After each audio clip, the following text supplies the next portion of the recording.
Hello, and welcome to the HCV H2S Remote Video Inspection Best Practices module about electrical, plumbing, HVAC, and building exterior. My name is Jennifer Stoloff. I'm from Econometrica, and I'm here with Tom Fian. He's our inspector and the training leader, so he will walk you through these slides. There are additional training modules available on the HUD Exchange. One is an overview video, which you should watch if you haven't watched it already. That will give you some context for what we're going to talk about today. And then there are 3 other modules that take you through the different elements of the required inspection element, the inspection items. So Tom, welcome. Thank you, and welcome everyone. The topic in this module is electrical, plumbing, heating, ventilation, and air conditioning, otherwise known as HVAC, and building exterior. The learning outcomes is to know the inspectable items for the electrical system, plumbing system, and HVAC systems. Also to learn the RBI protocol to inspect each inspectable item for the electrical system, plumbing system, and the HVAC systems. To know the inspectable items for the building exterior, and to learn the RBI protocol to inspect each inspectable item for the building exterior. Now, here are the items that we look at when it comes to the electrical, HVAC, and plumbing systems. We look at electrical hazards, adequacy of heating equipment, safety of the heating equipment, ventilations and adequacy of cooling, water heater, water supply, plumbing, and sewer connection. Now, the remote video inspector gives the proxy the following directions to inspect the electrical system. And I'll work you through that right now. Show me, slowly move to the electrical system service panel or the fuse box. Open the panel door and point your camera at the breakers or the fuses. Show me with your camera the top, sides, and bottom of the service panel or fuse box. And now you'll see that on the bottom slide there, you can see we're looking at the base or the bottom of the electrical service panel. And over on the right side of the slide, you can see there is a hole in the bottom of the electrical service panel. That is what is known as a missing knockout, and that's a 24-hour life-threatening health and safety because someone could put their fingers up through the hole or put a screwdriver in the hole and get electrocuted. So that would be a 24-hour life-threatening health and safety example. Now we're going to move on to the plumbing system. So slowly move to the plumbing system. Show me with your camera the main water shutoff valve. Show me with your camera the water supply pipes. Show me with your camera the drain pipes. Show me with your camera the floor drains. Move to the water heater and show me with your camera the top, sides, and bottom of the water heater so I can see the tank, temperature pressure relief valve, discharge pipe, and the vent pipe. Now, if you look at the top slide there, we're looking at a drain pipe, and you can see the white stains on there. The drain pipe is leaking drain water, and that's a dangerous situation because sewer water contains pathogens, and it also could possibility you could get sewer gas backing up. So that would be a 24-hour life-threatening health and safety. Now, the slide below that, we're looking at a water heater, and if you'll notice on the floor that the water heater is setting on, you've got a very orange tint to the slide. That is because the water is leaking out of the temperature pressure relief valve, and the discharge pipe is directing it onto the floor, and that water has a large accumulation of iron in it, so that's what's causing the orange color. But that's a dangerous situation, a leaking temperature pressure relief valve. That would be a 24-hour life-threatening health and safety. Now we're going to take a look at inspecting the heating system. So the protocol says, if possible, show me with your camera the thermostat and turn it up 10 degrees. Now move to the furnace or boiler and show me with your camera the top, sides, and bottom of the furnace or the boiler. Show me with your camera the vent pipe at the top of the furnace or the boiler. Next, show me with your camera the heat ducts or boiler pipes.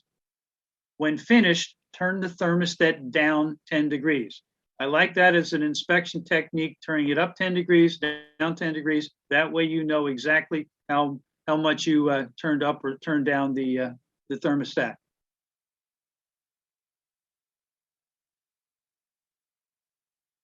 Tom, will it depend on the time of year? Will you, on how you, so if we've got the AC on or the heat, we would still turn it on up 10 degrees regardless? That's a very good question. What system you'll be inspecting is the system that is in season. So if we're inspecting in the middle of summer, we're not going to turn the furnace on. What we're going to do is operate the air conditioner. And in the wintertime, we're not going to run the air conditioner when the outside temperature is less than 65 degrees because you'll damage it. So we'll just run the heating system. So whatever season we're in, that's the appliance that we operate. Thank you. You're welcome. Now we're going to take a look at inspecting the cooling system. If the outside temperature is greater than 60 degrees, turn the thermostat down 10 degrees. Move to the outside, point your camera at the air conditioner and hold a piece of paper over it so I can see air blowing from the unit. Return inside and tell me whether the air coming out of the heat registers is cold, or if using a thermometer, show me the cooling temperature. Remember to turn the thermostat back up 10 degrees Fahrenheit. For windows or wall air conditioner units, if the outside temperature is above 60 degrees, then the unit turn the unit on and tell me whether you feel cold air, or show me the cooling temperature using the thermostat, and then turn off the cooling unit. Now you'll notice on the slide right there, you can see the little, it looks like a little ball or a bulb in the low pressure line. That's the one that's covered with black insulation. You can see ice is covering that little bulb there, and that's telling the inspector that the AC system is a deficiency because it is not cooling down properly, and that would be written up as a 24-hour life-threatening health and safety. I can also see that there's some water. That there's some water on the ground, so that's part of the same problem. Could be, or it could have been. I'm trying to remember when I took that photo. I think it might have been raining. Okay. Okay, next we have a video that's part of a simulated inspection that Tom conducted. If you watch some of the other slides already, you'll be familiar with this. So we're just starting in the middle here, and I think looking at the utility room. And here's the utility room. All right, show me the electrical service panel. Get just a little closer to it. I need to see if there's any broken breakers. Okay, real good. Thank you. Oops. And then the water heater. Step back a little bit and let me take a look at that water heater. Okay, and then show me the top of the water heater. And okay, real good. Okay, now show me the furnace. All right.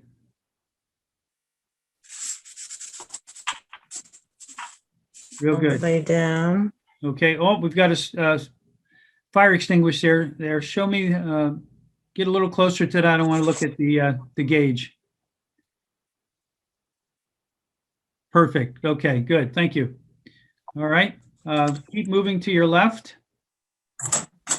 Turn the light out before I close the door. Okay. Okay. Next, we're going to take a look at inspecting the building exterior. And when inspecting the building exterior, we're looking at the following inspectable items: the condition and porches, condition of the roof and gutters, condition of the exterior surfaces, condition of the chimney, lead-based paint issues when it comes to exterior surfaces, and lastly, mobile manufactured homes tie downs. Now, when inspecting the building exterior, the inspector will give the proxy the following directions. So walk around slowly. Try that again. Walk slowly around the building, stop at each wall elevation, and show me with your camera the following: the roof, gutters, downspouts, and splashbox, exterior wall surfaces, chimney, doors and windows, stairs, porches, and balconies, foundations, deteriorated paint.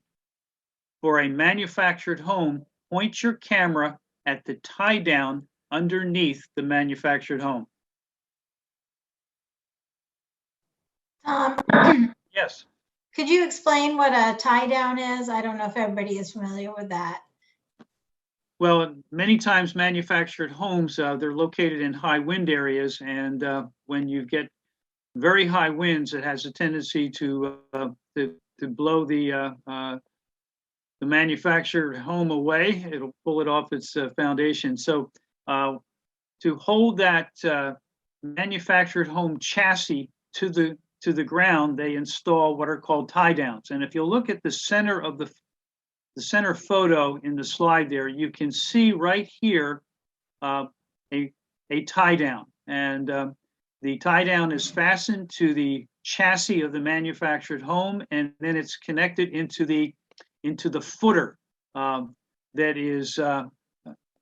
is poured into the ground. So that holds the manufactured home to a good foundation area, and it will keep it from being blown away in a severe storm. So these photos give us some examples of what you just discussed. Yes. This is a case of deteriorating paint. That's exactly right. On the upper left-hand slide, we can see some severe deteriorated paint conditions on the building exterior.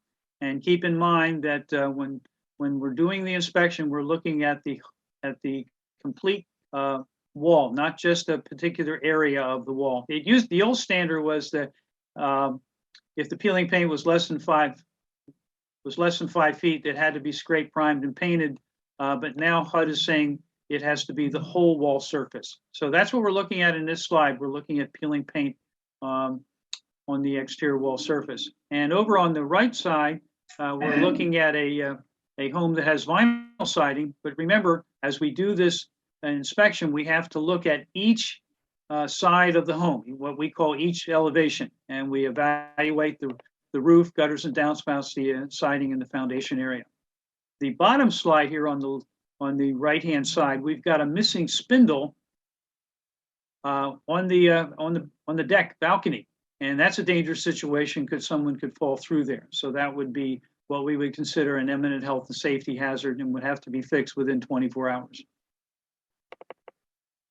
And then the slide that you're showing over on the bottom left-hand side, that's a manufactured home. And you'll notice right at the bottom of the slide here, we have our manufactured home skirt. And then behind the skirt, that's where you would then see the mobile home tie down right there. Will there usually be a way to get a peek behind that skirt? What I always recommend is that you ask the owner of the manufactured home to remove that skirt for you. And then that way you can look underneath there and see that. My experience has been when I've removed the skirt, it's very hard to get it back to the satisfaction of the landlord. So I usually let them just do it, and then that allows me to inspect it. Great. Okay. So now we have another video clip of the simulated inspection. This one will cover the building exterior. Now you're going out onto the deck. So let's see. Looks like I've got an electrical service panel there. Can you lift that cover up? Sure. Okay, let me take a look. There it is. Okay, that's real good. Go ahead and put it down. All right. Yeah. And then on the deck, is there happen to be another outlet? There is another outlet Okay, right down here. okay, Hold on. okay. Okay, push that test button. I pushed it. Did it click off? I don't see anything No. lighting up there. Did it light up? No. Okay, so we don't have any power to that outlet? Push that, pull that out and push the black button there to reset it.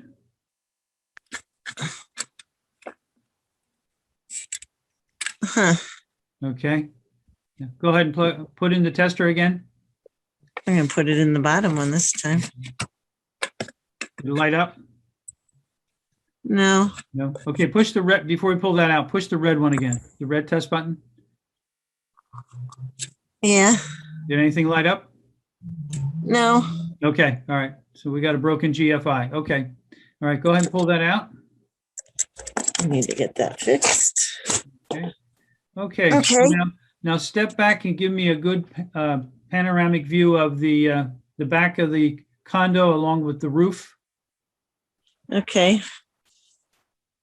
It's sunny out here. Okay. Yeah, that looks real good. Okay. All right. So now go ahead and start moving to your left.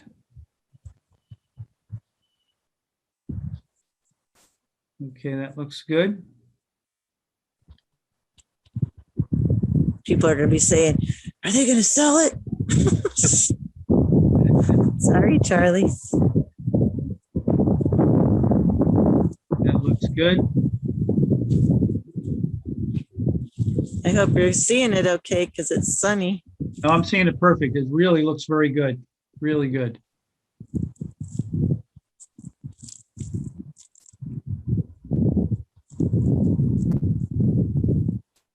That looks very good.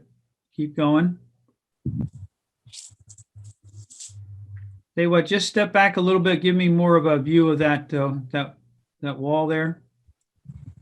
Yeah, that looks good. Okay, that's perfect. Okay. Keep moving to your left. Now we're going to go around the corner. That was the bedroom window. Okay.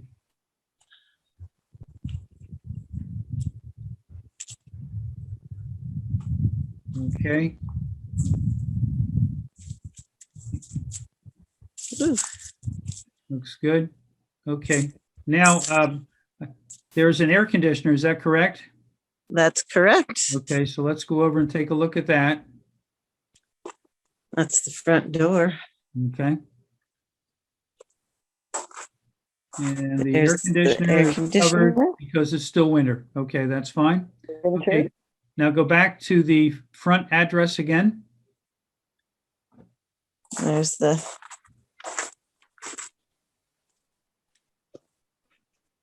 Okay.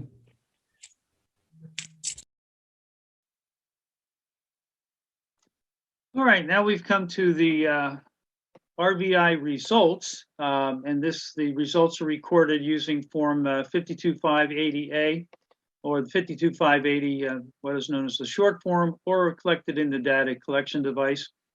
And the remote video inspector will determine the results as the following.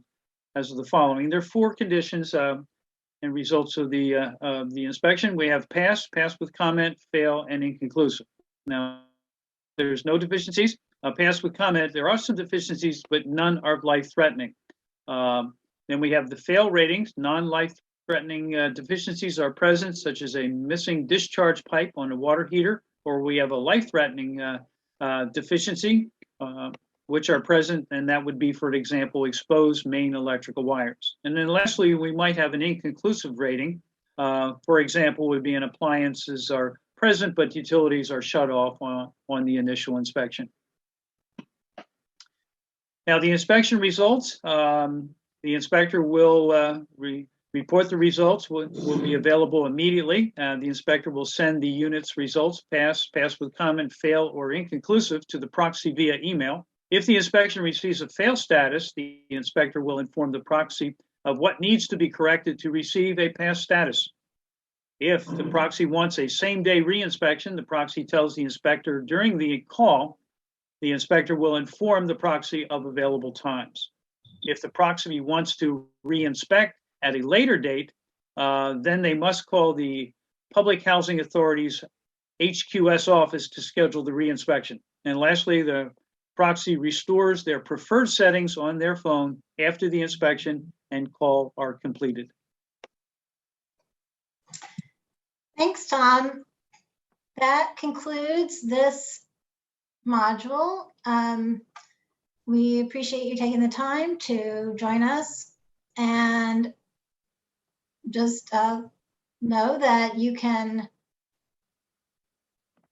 view some additional training modules. The other ones in this series include the unit interior rooms, the living room, kitchen, and bathroom, and then another module about the bedrooms, other rooms used for living, and the secondary rooms, and then the general health and safety training video. Not listed here is the overview module, which I talked about at the top of the recording. It's a good idea to watch that one first, and then you can watch the rest of these at your convenience. Thank you, Tom, for your presentation today. You're welcome. Thanks for watching, and please look for all these videos and other materials on the HUD Exchange website.